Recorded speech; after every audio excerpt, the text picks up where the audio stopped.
Okay, so I have a very fun and pretty special guitar here. This is the Salty Maker. I guess I'm calling it the Focus. It's kind of a silly name, but I'll explain that in a little bit. This is a Esquire inspired Telecaster build. Guitar parts, or the wooden elements, the neck and the body, are Warmoth components. And so I'm just going to go through the motions here. So the neck is a roasted maple, kind of vintage spec, but kind of not at the same time. I've got stuff pulled up on the computer over here, so I'm going to be doing some weird lean stuff. This neck is 25.5 scale. It is, like I said, roasted maple.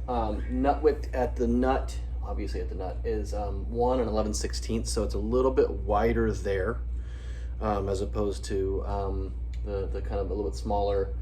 But it is a standard thin neck, so it's relatively thin there, but wide here. Pretty flat radius. It is a compound radius neck though, 10 to 16, 22 frets, and basically you can see the rest. Black dots. I can't remember if I did, I think stainless steel medium jumbo frets.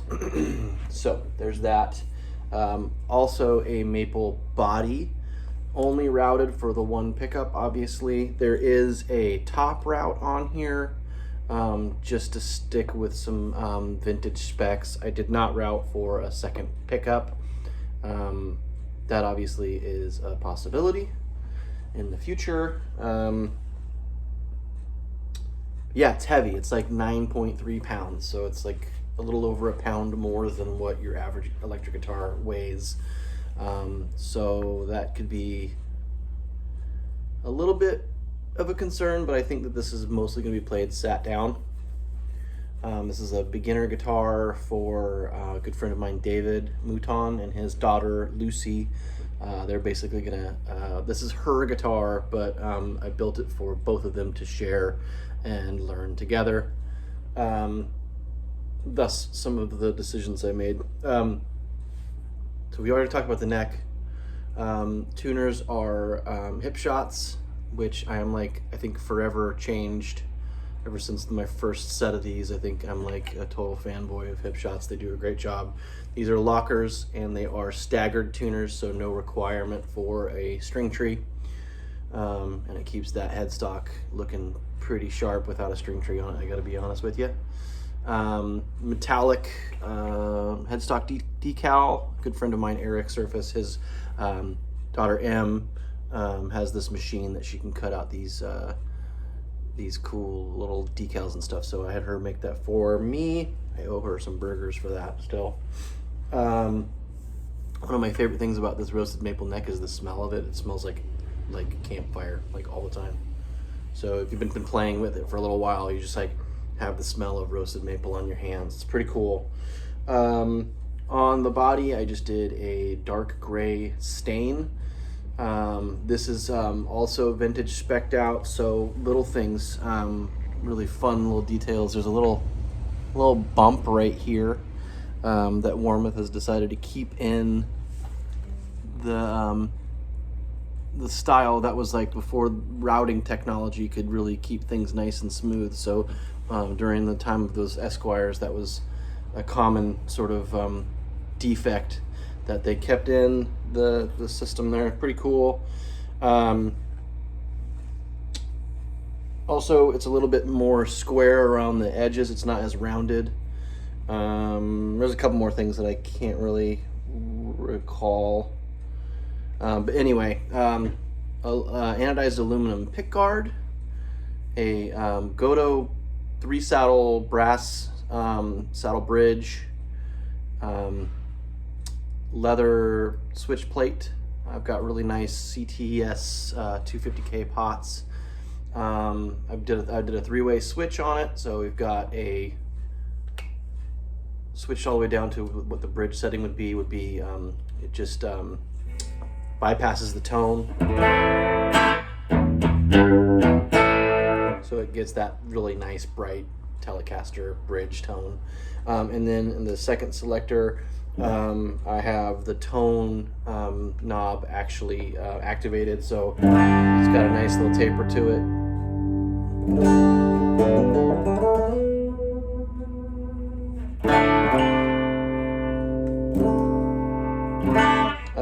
And then the neck pickup would be like a dark circuit.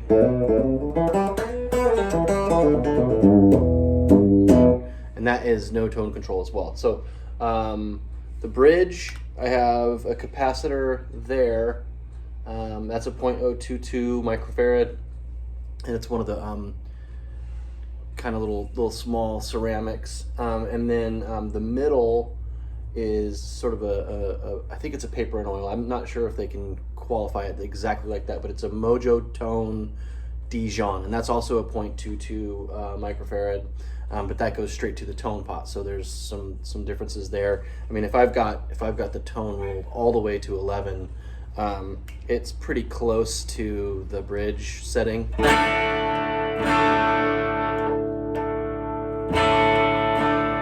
But the fun part is if you have the tone just slightly rolled off, you can switch back and forth without doing any stuff with the tone control.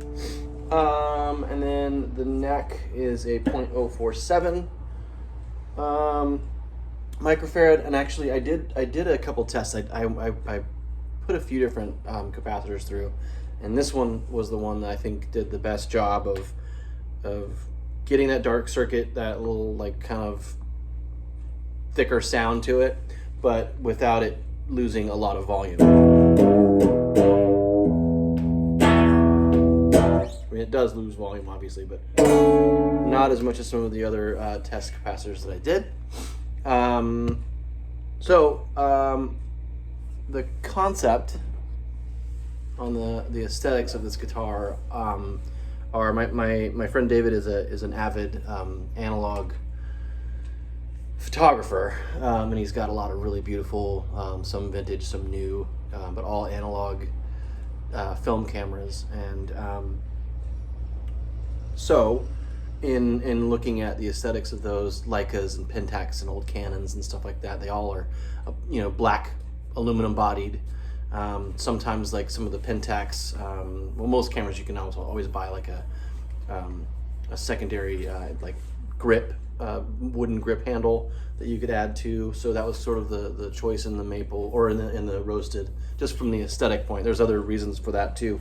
And then like the leather switch plate, that was kind of based on what some of the camera cases look like. A lot of chrome, a lot of black, sort of back and forth on that. The other thing about the roasted maple neck that I really like is that it's really great for, I think, this climate here in the Pacific Northwest. We've got really hot summers, really wet, humid fall, and just really wet, cold winter. And so this kind of neck can take a lot of wear and tear because you don't have to finish it, because all of the moisture has been roasted out of it. And it doesn't need to be finished to keep the moisture out, because it's already got all that built in. The pickup. I'm a huge fanboy of G&L guitars. I have a G&L ASAT Special at home that I really love, and the ASAT Classics are really bitchin' too. So I ended up going with a ASAT Classic pickup. So I bought that directly from G&L. Really great. It's a ceramic, but it's got really great presence, and it's a really, really fantastic pickup. And I was really surprised that their prices are actually pretty good. They're not crazy for a single pickup. And then so other little details. Black ferrules, just so you kind of back and forth between the black and chrome. Got a little anchor, since it's a salty maker. trying to think of other little details. There's a lot of details in the wiring. I know I already talked about the capacitors and stuff, but just trying to get everything really dialed for that. There's something going on in this room, and I don't know if you'll be able to pick up, this is an iPhone, but there's a buzz going on, and it is not my amp at all. It's something going on in here. But I feel like there's not a lot of messiness. I mean, I did shield the cavity here. I shielded the back of the switch plate with copper. Shielded this cavity as well, but then I had to further route it and ran out of time to completely shield the inside of that. But with that being said, though, I'm not getting any 60 cycle hum that I can hear so far. I am playing relatively low volumes. Corian nut. I just feel like that's got a nice, smooth, kind of slippery surface to it. I know a lot of people are really dead set on bone nuts, but I don't really feel like I would need that for this guitar tonally. I feel like there's a lot of really high end anyway, so I went with the Corian just because I feel like that's a little bit more, it's a little easier to work with and adjust if you need to. On these hip shots, I did not screw them into the headstock. I used the plates that came with them. I have done a lot of research on these roasted maple necks, and they can tend to be a little brittle at times. So I wanted to make sure that if these guys ever wanted to switch out their tuning machines, that could be something that they do, and there's no holes left over from these. But also, I just really didn't want to spend time drilling pilot holes and worrying about splitting any of the grain on this. So that's that. One last thing is that pretty late in the build, David came to me and said his daughter really likes shimmery pink guitars. So I came in later. I sanded off a bunch of the finish that I'd already put in to lighten it up. And then I did this sort of pink champagne ribbon basically around the entire guitar. So there's a little feminine touch to that. And then I found this strap that has a similar hue to it. And then that blue kind of gives it a little purpley feminine touch. This is a beater. I mean, it is a tank. This thing should last forever. This is the kind of guitar that I didn't want it to look relict, but I also didn't want it to seem like this shiny brand new thing that can't be played. So this is going to wear really, really nicely. The aluminum, the black aluminum, I think it should get some really nice patina to it once it's played a lot. Dings and scratches and dents and all that stuff in this maple are going to be really cool. And yeah, so any scratches on the pink ribbon across there, that paint should scratch nicely and sort of wear in and kind of turn into this well-worn machine. And also just the quality of the parts that I spec'd out for it. Everything should be able to take a beating. Yeah, so that's that. Oh, the headstock decal was kind of based on older, sort of vintage camera fonts and stuff like that, kind of like a Pentax Canon sort of vibe. So yeah, let's just go through some tones. I am a terrible guitar player. I'm actually starting to learn that I almost like building them better than I like playing them, but so your bridge setting, super bright.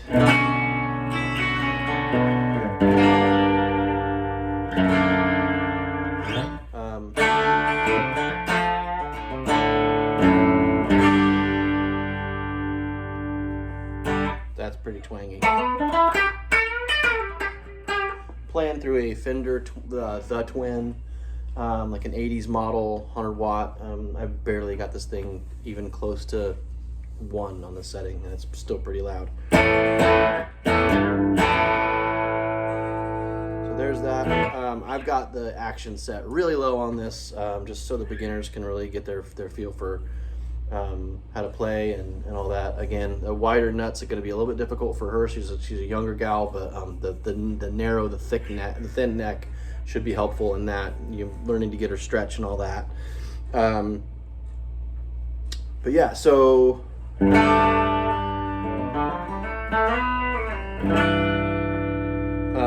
And then again, like I said, into the middle position. I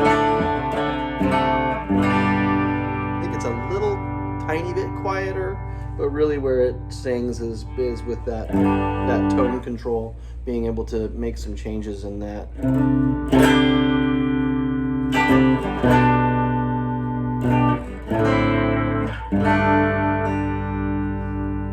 So back and forth on that.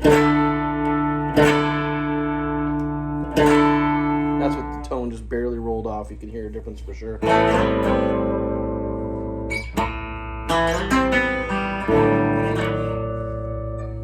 And then that dark circuit, that kind of almost like a cocked wah, but not quite there. Well, maybe it's pretty much there.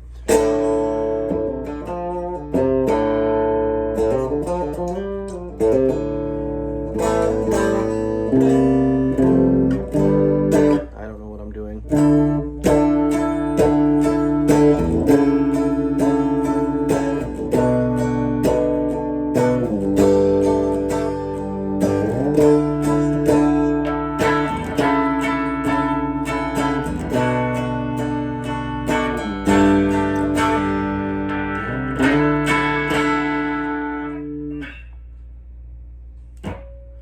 Fun little machine. So there's a little bit of pinchiness in the upper frets,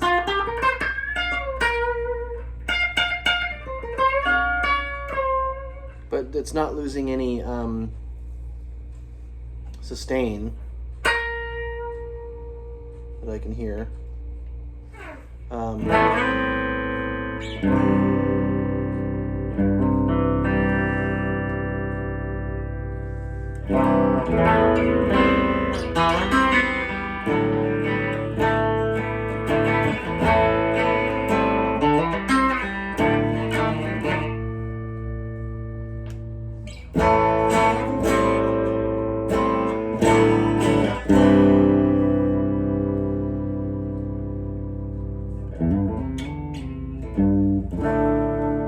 So yeah, that's it. Feel like I feel like I'm more excited about it than it sounds. But I'm really proud of this build, and I'm really proud that it's going to some really cool people, and I hope they enjoy it as much as I enjoyed building it. And that's all I got. I might do some more sound demos later once I get everything dialed in.